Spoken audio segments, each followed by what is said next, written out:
यही वो बात है जिसके जरिए मैं कहना चाहता हूं कि ये जो गंगाधर है वही शक्तिमान है। विपक्ष में भी यही हैं, सत्ता में भी यही हैं। जब जरूरत पड़ती है तब आइडियोलॉजी को लाते हैं, शाहू फुले अंबेडकर की बात करते हैं और बाद में गौतम अडानी के साथ ये सभी एक साथ मंच साझा करते हैं। वही गौतम अडानी जिसके खिलाफ राहुल गांधी लगातार आवाज उठाते रहे हैं। जब पार्टी में स्प्लिट हुआ था, किसी ने शरद पवार के साथ रहना सही समझा, किसी ने अजीत पवार के साथ रहना सही समझा। यहां तक कि जब 2019 में अजीत पवार एक दिन के लिए गए थे और कई कार्यकर्ताओं ने शरद पवार के समर्थन में और अजीत पवार के विरोध में आंदोलन किया था, तो उन कार्यकर्ताओं पर अजीत पवार बाद में नाराज हुए थे और कई सालों तक उन कार्यकर्ताओं को भुगतना पड़ा था।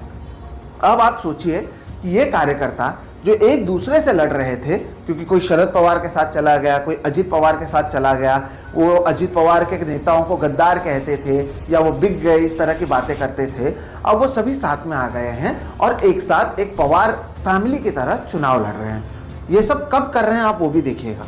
जब 2024 लोकसभा चुनाव हुआ था तब बारामती में सुप्रिया सुळे के सामने अजीत पवार ने अपनी पत्नी सुनेत्रा पवार को मैदान में उतारा था। यानी सत्ता में भी इनके ही लोग थे और इनके खिलाफ लड़ रहे भी इनके ही लोग थे।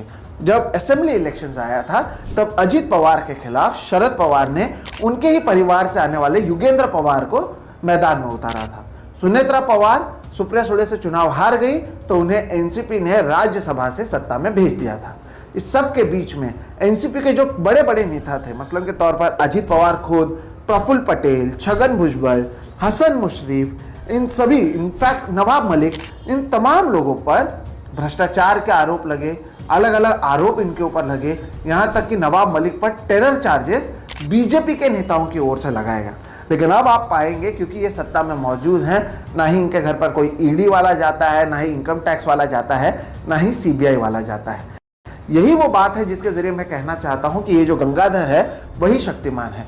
विपक्ष में भी यही हैं, सत्ता में भी यही हैं। जब जरूरत पड़ती है तब आइडियोलॉजी को लाते हैं, शाहू फुले अंबेडकर की बात करते हैं और बाद में गौतम अडानी के साथ ये सभी एक साथ मंच साझा करते हैं। वही गौतम अडानी जिसके खिलाफ राहुल गांधी लगातार आवाज उठाते रहे हैं।